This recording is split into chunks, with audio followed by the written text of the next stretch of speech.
இந்த தேவா பத்தி தெரிஞ்சிருந்தோ என்கிட்டயே விளையாடி இருக்கேன் அப்படின்னு அதே வைபோட நாம் கிளம்பி கூலி படத்தை பார்க்கலான்னு நம்ம தருமபுரி மாவட்டத்தில் இருக்கிற அருள் டிஎன்டி டிஎன்சி தேட்டருக்கு தான் போயிருந்தோம்.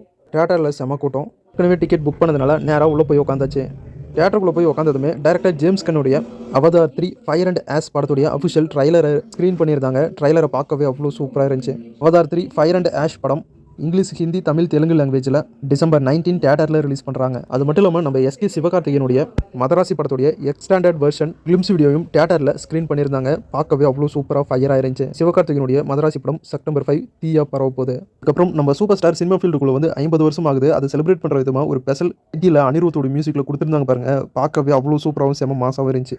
அதுக்கப்புறம் கூலின்னு டைட்டில் போட்டு படத்தை ஸ்டார்ட் பண்ணாங்க பாருங்க. படம் ஸ்டார்டிங்லேருந்து எண்டு வரைக்குமே ரொம்ப சூப்பராக போச்சு. லோகேஷ் கனகராஜ் ஒரு பயங்கரமான ஸ்க்ரீன் பிளேவை பண்ணியிருக்காரு கூலி படத்தில்.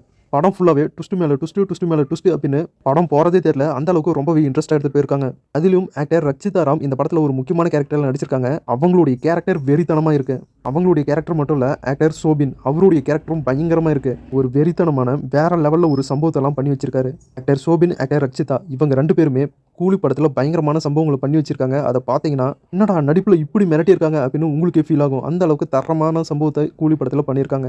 படத்தில் எக்கச்சக்க ஆக்டர்ஸ் இருந்தாலும் நம்ம சூப்பர் ஸ்டார் நடிப்பில், ஆக்ஷனில், காமெடியில், ஃபனில் அப்படின்னு எல்லாத்திலுமே தாண்டா கிங்கு அப்படின்னு காட்டியிருக்காரு. ஆக்டர் நாகார்ஜுனா ஸ்டைலிஷாக ரொம்ப சூப்பராக ஒரு வில்லன் ரோலை பக்காவாக பண்ணியிருக்காரு. ஆக்டர் நாகார்ஜுனாவை பார்க்க அப்படி என்னையா இவ்வளோ எங்கே இருக்காரு அப்படின்னு தோணுது. கூலி படத்தில் ஹைலைட்டே அந்த பிளாஷ்பேக் போர்ஷன் தான். என்னமா எடுத்திருக்காங்க அந்த பிளாஷ்பேக் போர்ஷனை, ரொம்பவே சூப்பராக இருக்குது. அவ்வளோ நேச்சுரலாக இருக்குது. நம்ம சூப்பர் ஸ்டாரை பார்க்க எங்கான லுக்கில் நம்ம விண்டேஜ் தலைவரை பார்த்த மாதிரி இருக்குது. ஆக்டர் உபேந்திர கேரக்டரை ரொம்பவே சைலண்டாக வச்சிருந்து சூப்பர் ஸ்டார் ஒரு விசில் அடிச்சதும் கூண்டுக்குள்ளே சைலண்டாக பதுக்கியிருந்த சிங்கம் மாதிரி வெளியே வந்து பயங்கரமாக வேட்டையாடுவார். அதெல்லாம் பார்க்கவே பயங்கரமாக இருந்துச்சு. படத்தில் actor Nagarjuna, actor Sathyaraj, actor Shruti Haasan, Amir Khan, actor Uppena இவங்க எல்லாரையும் பக்காவா படத்தில் பயன்படுத்தியிருக்காரு டைரக்டர் லோகேஷ். படம் தாறுமாறா இருக்கு. இன்டர்வல் சீன்லாம் மரணமாக இருந்துச்சு. சோசியல் மீடியாவில் சில பேர் படம் நல்லா இல்லை, உதவல, இது சரியில்லை, அது சரியில்லைன்னு சொல்லிட்டு இருக்காங்க. நான் அவங்க சொல்ற எதையுமே துளி கூட நம்பாதீங்க. நீங்களே போய் படத்தை பாருங்க. அப்பனா தான் உங்களுக்கு புரியும். படம் ஃபுல்லாவே suspense, thriller, comedy, sentiment, twist மேல ட்விஸ்ட், நம்ம தலைவரோட ஆக்ஷன் பேக்கேஜ் அப்படின்னு கூலி படத்தை பயங்கரமா டைரக்டர் லோகேஷ் கனகராஜ் எடுத்திருக்காரு. அது மட்டும் இல்லாம பூஜா தேவர மோனிகா சாங்கும் சூப்பர் ஸ்டாருடைய சிக்கு சிக்கு சாங்கும் ரொம்பவே சூப்பரா இருந்துச்சு. ஸ்கிரீன்ல பார்க்கவே இப்படி ஒரு சூப்பரான படத்தை எப்படி தான் நல்லா இல்லை அப்படின்னு சொல்றாங்களோ தெரியல.